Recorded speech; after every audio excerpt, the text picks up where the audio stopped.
Hey, guys, welcome to the OBee Sports Talk Show. I'm your host, OBee, and I just welcome you back here today. So we're going to talk about some sports here and try to talk a little about things. Talk about a little Buckeye basketball and start breaking down the NL East and where I think teams will follow, where teams will go in that division, and we'll talk about that a little bit here and maybe try to throw in a little bit of NFL news here that we've heard about the last few days. So I figured we just start talking about a little bit about that stuff. So let's just go ahead and dive right on in. Welcome if you're a first-time viewer. I welcome you here. If you're a subscriber, go ahead and hit that subscribe like button and tell everybody you know about these sports talk show videos. Let's get them out there. Let's let everybody know about them. Let's comment. Let's have some fun. All right. So Buckeye basketball. Buckeyes took care of Penn State on Wednesday night. No, Thursday night. Yeah, sorry, today's Friday. Thursday night, they beat it by 10 points. Penn State plays them tough. Every time Penn State plays Penn State, it's always a tough battle game. And Penn State took an 8-point lead late in the early second half, but Ohio State finally went on a 15-0 run, ended up winning 92-82 over Penn State. E.J. Liddell again and Dwayne Washington were phenomenal. And got some good plays from their bench. C.J. Walker, Jallo got in there and made some Muso Jallo came in there and got some scoring, got some rebounds and whatnot, and did a nice job on the defensive end as well as they ended up kind of shutting Penn State down a little bit, forcing them to take shots. And they were hitting threes early, which was kind of interesting. It was a 7-point game at halftime, but Ohio State found a way to get it done, and they tightened the hatches when they had to. And they got the win, and it was impressive. Ohio State is ranked number 4.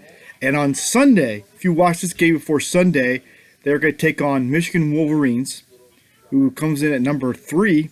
So you got 3 and 4 going head-to-head against each other, and this will only be like the second or third game back since Michigan's been on that was off on the due to COVID. They were off for a while, or kind of shut down for a while. So they got 2 games under their belt after coming back, and it should be a tight game. It should be an offensive scoring, or it could be a struggle. Both teams could struggle a bit. It could maybe come down to whose defense steps up better and makes some more plays on defense and try to keep guys out of foul trouble as much as possible for both teams, really. And that was kind of the issue in the Penn State-Ohio State game, as Ohio State's bigs both got foul trouble. Liddell and Key, and then of course they're a big defensive player down at the under low. Their big guy down low got into himself a foul trouble with a couple other guys, and that was a factor. Is they called some cheesy fouls and didn't call some they should have called.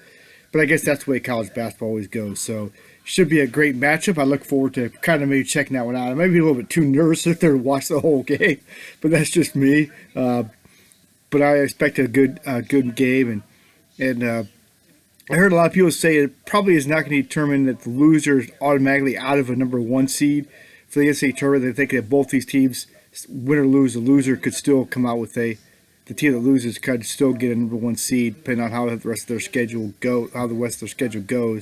So it should be a great matchup, and something that if you get a chance to watch it, if you're not a Buckeye fan, maybe you are a Michigan fan, maybe you tune into that game a little bit, check that game out, and see how it's going.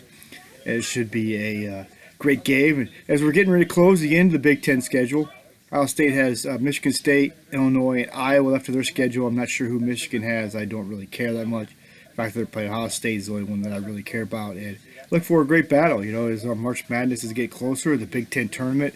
It should be interesting to see where teams will get in the Big Ten other than Ohio State and Michigan, obviously. And probably going to have Iowa get in there and Illinois. And there's a couple other ones that have a good shot as they're dominating. Those 4 teams are pretty much at the top of the conference. So those 4 teams will probably get it. Where they're seated, we don't know yet. But it should be interesting as we come down the stretch with those teams. So, yeah, I'm kind of excited about that. I know a lot of people aren't into basketball a little bit, and that's fine. You don't have to be, but if you get a chance a little bit, maybe check out that game just a little bit to see, because it should be a good battle between Ohio State and Michigan on Sunday. So check that out. We're gonna switch gears here a little bit. Here, I'm gonna break down the NL East. Told you we're gonna start doing an MLB preview. So we're gonna start breaking down each team. Let's just start with Atlanta. Atlanta. They did lose two starters, guys that kind of were factors for them last year. They brought in Charlie Morton and Drew Smiley. They did lose Mike Flowitzki and Felix Hernandez and Cole Hamels. Those are some guys that kind of were on their team last year. Some big names that they lose. And Nick Markakis, I think, is still they didn't re-sign him, so he's a free agent. So Atlanta's a team that is obviously, could be a team that's as good as probably struggle in this division. And I don't expect them to have as good as a year as they did last year. Even though they're going to get offensive numbers from Freddie Freeman and Acuna and Ozzy Alvarez will put up numbers, I just don't think Atlanta. I think it was a fluke last year that Atlanta won 35 games in a shortened season and got in the playoffs. I don't see them getting the playoffs this year. I'm going to say they're probably going to finish about third this year. I just don't see it them going any higher than that. The Miami Marlins, they did bring an Adam Simber in. They didn't really gain a whole lot of players, whatnot. I don't see them repeating as a number two, finishing number two. I just don't think there's, even with Starling Marte and Miguel Rojas and Jesus Aguilar, I don't see them put up a good enough fight. I think Atlanta will finish fourth. I think the Marlins will finish third. I think they're just going to come up short. They're going to finish third in this division. I just don't see them doing any better than third. As I just kind of briefly look at the roster, I just don't see it. The Mets are the team that I think really improved their team. They got Carlos Carrasco. They got Francisco Lindor. With those two players, Carrasco will probably work it as a number 2 or 3 guy for them, even though their starting rotation is pretty much going to be pretty solid. They're still going to have Jacob deGrom and Steve Matze, and I think you're going to see Carlos Carrasco slide to that 2 spot, and Marcus Stroman, who was going to will slip to 3. And then David Peterson, who's a young guy that they're expecting high things from this year. Hold on one second. Hold on here. Anyways, I think the Mets are going to win this division. You figure they got, with Francisco Lindor coming in, I'm going to go on a limb and say that the Mets are going to find a way to win this division. Based off that they have good pitching going on, and Lindor is going to bring some offense to this team.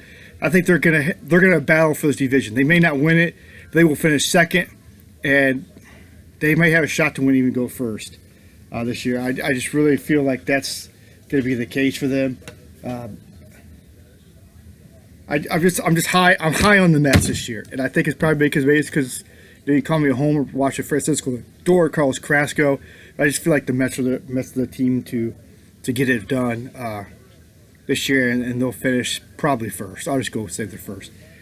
Philadelphia Phillies are a team that's, I think is on a down. Even though they have Bryce Harper and stuff like that, I just don't see the Phillies really doing much this year. I think they're gonna struggle mightily. I think Philadelphia will finish last in this division, and I think it's going to come down to interesting thing is I think Washington is going to bounce back. I really believe that they're going to bounce back. A team that's going to bounce back. They picked up Josh Bell, a team that is you could just tell is hungry. Anytime you have Max Scherzer and Patrick Corbin and Zach Strasburg, 3 pitchers that are dominant. And I still think Scherzer's got a lot left to take. I think Strasburg's got a lot left. I feel like Washington Nationals are going to be a team to reckon with. They may not get a whole lot of offense, but even then, I think Soto and Starley Castro and having Josh Bell, I think is going to be a big boost for them. And I think they're going to find a way to get it done. And I think it's going to be between the Nationals and the Mets that are going to battle for that first place division. The team that finishes second will probably sneak in and get a wild card spot. So I think it's going to be the Mets, Nationals, Braves, Marlins, and the Phillies. Yeah, that's just the way I see it. Maybe you see it totally different. This is where it stands right now. That's what I'm looking. I'm looking at the NL East. I really think those are your two high-powered team, your two leaders, is the Washington Nationals and New York Mets. And I think the Mets are going to edge out the Washington Nationals for first place. So that's just what I think. I'd love to hear what you guys think. I'm always looking to see what, if you guys agree with me, disagree with me, and stuff like that. It's always good to kind of get those reactions. All right, so I just want to switch the gears a couple here for a couple more minutes here. We got a couple big trades that came across. We got a big trade that came across in the NFL. Carson Wentz is going to the Colts. So it's interesting. Colts have got a lot of good wide receivers. Got some good running backs. Got a pretty solid defense. So he leads the Philadelphia Eagles team that was like really bad this year. It was like up and down, up and down. It's just like they just couldn't get consistent enough, and it was a struggle for them. And he's going to go there. Jalen Hurts is going to be the guy in Philadelphia, it sounds like. So Carson Wentz going to Indianapolis, I think, is a great move. I'd like to know what you guys think about that. And one of the big free agents out there right now that is J.J. Watt. He's 32 years old. I think he's still got a lot left. And I just can't help but think how awesome it would be to see him play for the Cleveland Browns. Or even maybe go back and play for like Wisconsin, play in Wisconsin, play for the Green Bay Packers. I think those are two spots that he's probably more fit for. I think those are two spots that he'll land. So I'd love to hear what you guys think about anything that we talked about today. And just give me your comments, your feedback. Let's have some conversation here about these things. And if you agree with me, disagree with me, let's interact. That's what we want this video to do. I want you guys to interact with me. Let me know if I'm way off base. If you think I'm totally wrong about anything, let's just talk about that. Let's have some fun and try to keep the comments as clean as we can. As always, hey, that's what we want to do. It's all about having fun and just keeping everything clean. Hey guys, thank you for listening. And make sure that you tell your friends, your family to go out there and watch these videos. Let's get this out there to as many people as possible. We can have some interaction, conversation, and talk sports. Because that's what I love to do, and I know there's a lot of you guys that love to do that too. All right, man. We're going to get ready to talk about the NL Central next week. So look forward to catching that one a little bit there, and we'll talk a little bit about that one coming up. Hey, guys, I'm going to get on out of here for now. Hey, have a great evening. Enjoy your weekend. This is OBee out.